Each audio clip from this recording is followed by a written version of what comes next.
Baik, langsung saja. Balik lagi bareng saya di playlist Belajar View 3. Untuk video kali ini, kita akan bahas sesuatu hal yang paling penting di Composition API atau di View.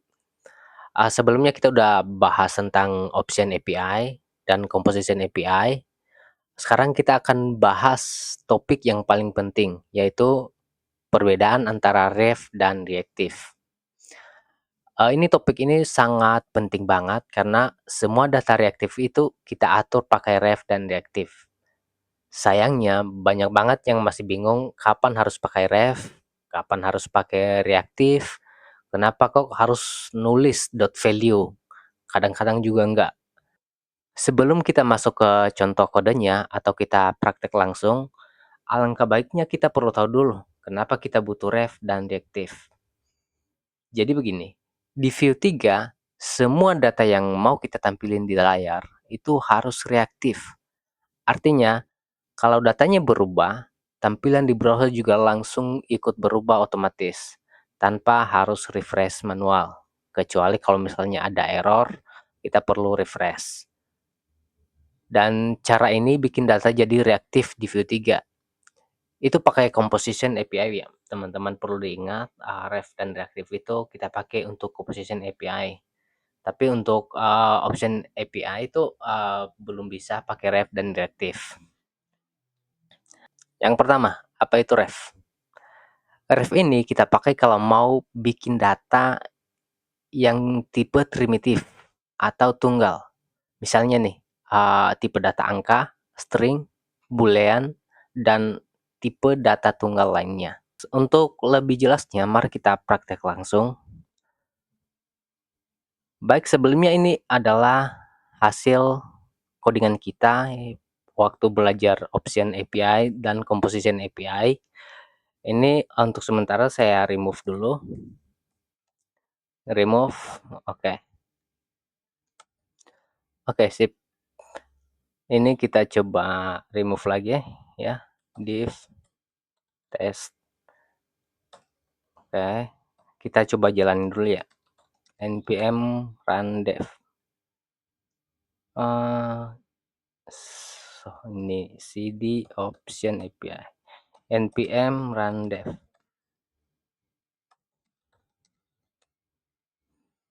Oke, kita buka di browser. Ini kan hasilnya ya.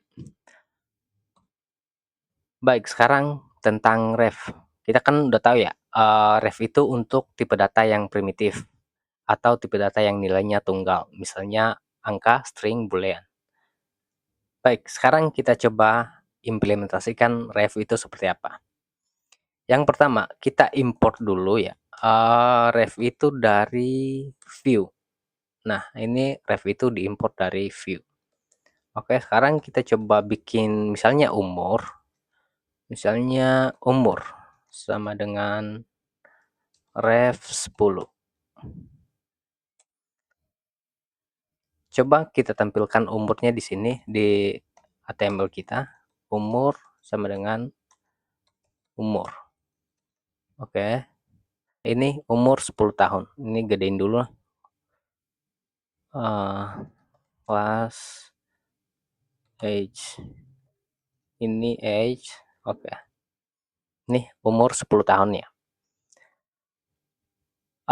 Kalau misalnya kita ubah, kita perlu namanya dot value. Misalnya kita bikin function const ubah umur.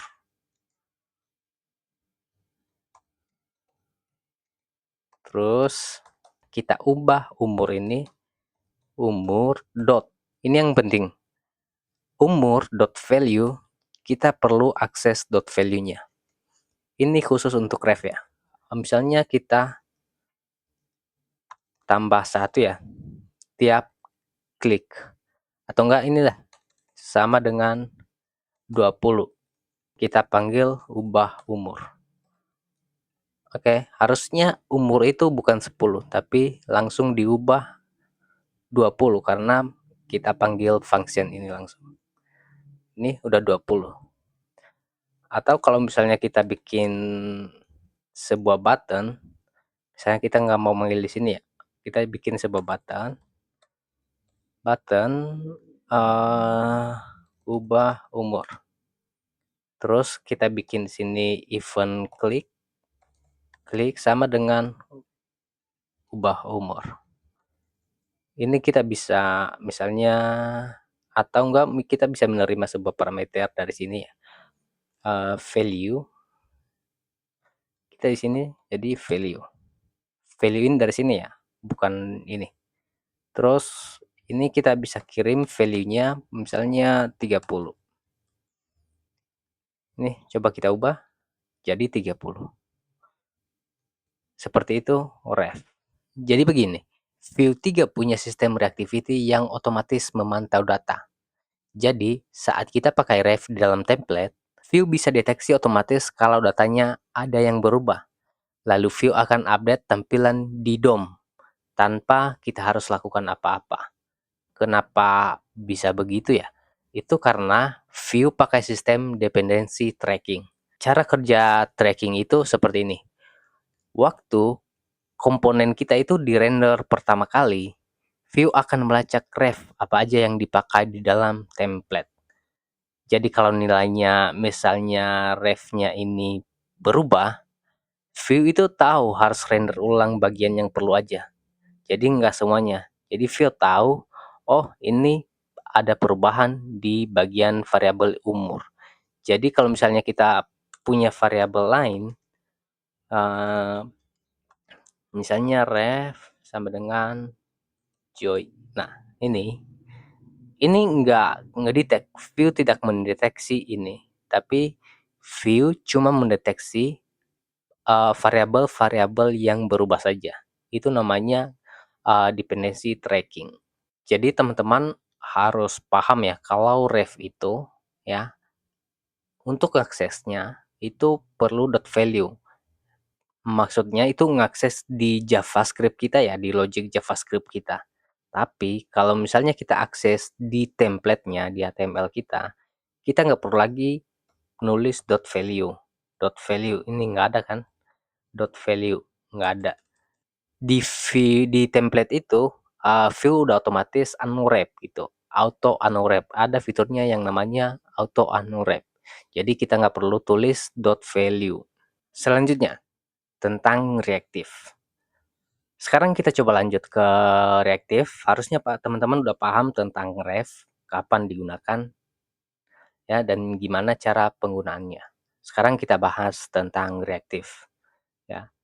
Reaktif ini beda dengan ref.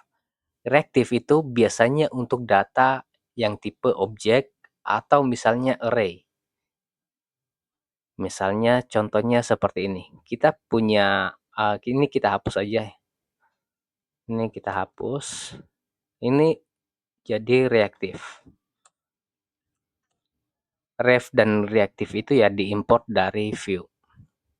Misalnya kita punya sebuah objek const siswa sama dengan ini reaktif terus buka kurung terus kurung kurawal untuk objeknya. Yang pertama misalnya dia punya nama Gio, terus yang kedua dia punya umur, misalnya umurnya 20 ya. Sekarang gimana cara ubah properti ini? Misalnya kita ubah umur atau ubah nama. Contohnya kita kan udah ada function ubah umur ya. Kita bikin dulu, tadi kehapus const ubah umur sama dengan value-nya berapa. Ini parameternya yang diterima ya. Terus kita ubah umurnya. Kita panggil variabelnya ya. Terus langsung saja. Kita nggak perlu .value ya. Langsung saja .umur. Ini kan ada nih. .umur value. Kita ambil dari ini parameter. Jadi kita kan kirim argumen ya di sini ya. Ubah umur, terus si ubah umur ini nerima satu parameter yaitu value umurnya berapa. Terus kita assign nih di umur si siswa ini. Coba kita lihat.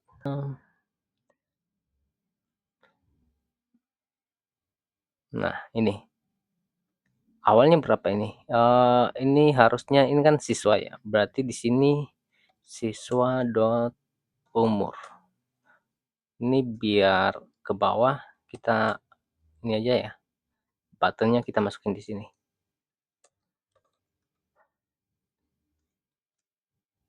Ini ya, umur 20. Misalnya kita klik ubah umurnya, kita kan kirim 30 ya, harusnya berubah jadi 30. Kalau di reaktif kan, terlihat kan perbedaannya, tidak perlu lagi akses dot value.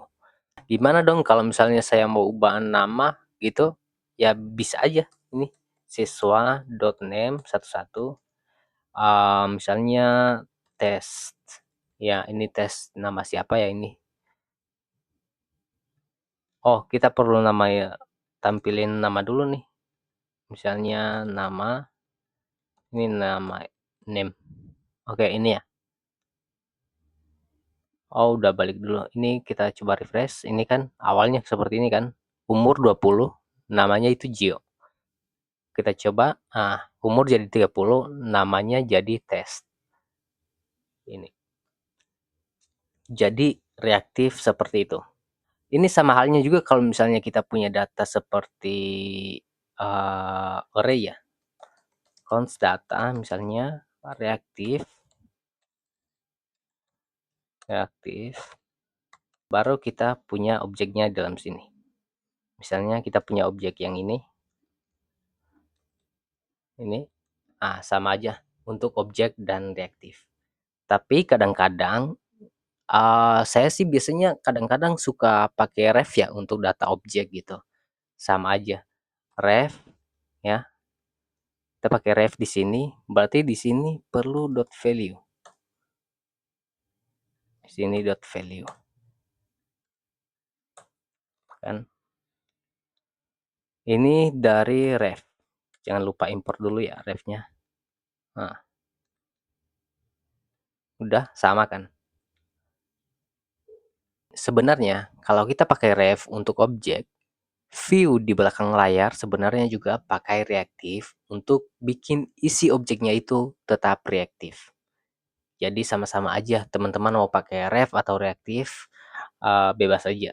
Tapi sesuai dengan dokumentasi dari view-nya sendiri, ya untuk objek dan array itu biasanya kita pakai reaktif. Kita udah membahas tentang apa itu ref dan reaktif, gimana cara penggunaannya dan kapan pakainya. Harusnya teman-teman udah ada gambaran ya, cara make ref dan reaktif. Untuk video selanjutnya kita akan bahas topik-topik lainnya, seperti props, emit, dan lain-lain. Terima kasih.